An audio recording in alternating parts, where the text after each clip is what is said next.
We start things with the big story, and the big story on this Thursday continues to be Lane Kiffin.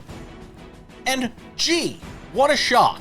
A guy that's been called a liar in the past by Al Davis as he was getting run out of town by the Raiders is now being called a liar by his former athletic director, Kevin Carter, and by players on the leadership council for Ole Miss, who are saying the version of events being portrayed by Lane Kiffin may not necessarily be the version of events that actually happened. Shocker.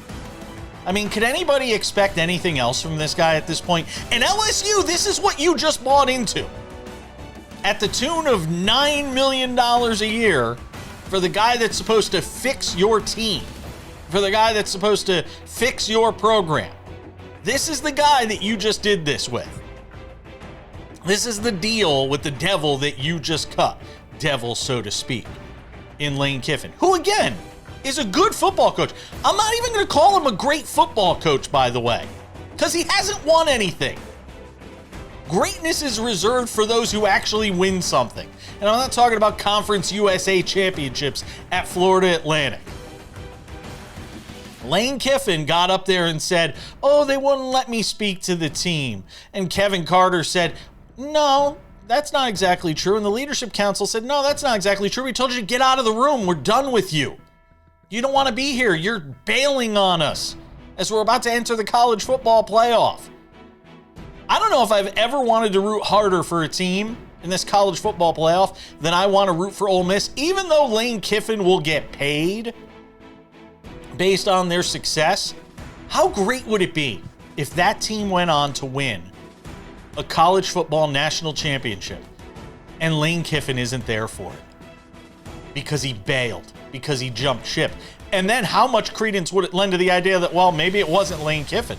If Pete Golding could go in there as the defensive coordinator and just take over the program and win a national championship, Charlie Weiss Jr. is there coaching the offense now, which is just bizarre. So many things about this story. And I'm telling you, you're not getting it all now. There will be tell-alls on this starting when the season officially ends for Ole Miss, whether that's during the playoffs or after the playoffs. If they win a championship, Kevin Carter's you're going to just continue to see a slow leak, a drip, drip, drip of information that comes out on this story.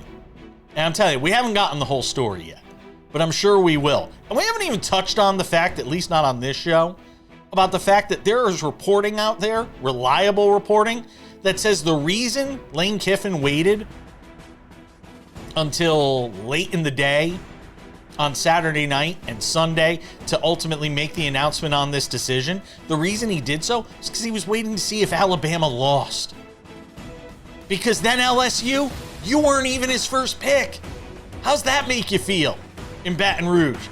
That really his first desire was to go to Alabama and hoping they would lop some heads off there. That's the guy you just jumped into bed with. So now it's buyer beware? No. You all know. You all know exactly what you're getting at LSU. I will have zero sympathies for LSU 2 or 3 years from now if this does not end well and he bails on you for whatever the next shiny object is. There will be no sympathy for LSU. And there shouldn't be, because you know who you got into bed with. Big story number 2, Giannis Antetokounmpo of the Milwaukee Bucks meeting with team management, ownership to try and figure out a path forward about where he is going to play basketball in the future. Is that Milwaukee, or is that them tearing down the franchise and saying, hey, we won a championship with the guy. This isn't going in a good direction. Let's trade him away and get as many assets as we can to try and start rebuilding for the future. And doing that would mean trading Giannis Antetokounmpo. The Knicks and Raptors in the Eastern Conference would be teams to keep an eye on in terms of a deal potentially being made. In the West, it would probably be Houston and San Antonio. There aren't going to be a lot of teams that can make a deal happen because of how much money he makes and the assets that Milwaukee is going to want in return. Now, there's only one problem with all of this, and it's this. It happened on Wednesday night. Giannis Antetokounmpo and the Bucks taking on the Pistons. By the way, good win for the Bucks. They had lost 8 of 9 going into that game. They get a win against Detroit. I think it was 113-109 the final. But here's the problem. It's Giannis sitting on the floor grabbing at his calf. Calf strains lead to Achilles tears. We've seen it time and time again. And this isn't the first time that he's had the calf strain, which means obviously there could be some issues there as far as his Achilles is concerned. How does that potentially impact what the Bucks want to do vis-a-vis trading Giannis Antetokounmpo? There's one more thing in all of this that I think needs to be remembered as well, and that is Doc Rivers, who you brought in to try and get this team back to the top of the mountain in the Eastern Conference.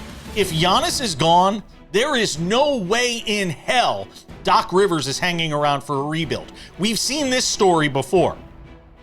We've seen Doc go through this before in Boston.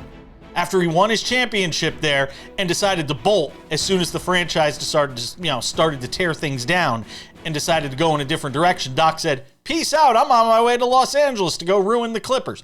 All right, he didn't ruin the Clippers. He was just part of it. But keep in mind, when Giannis is gone, Doc won't be far behind, running out the door too, because that guy's never hung around for a rebuilding process. Most overrated coach in all of professional sports. Won a title with 3 Hall of Famers and then didn't win anything anywhere else. Sorry, my opinion. Pens in Boston might want to disagree.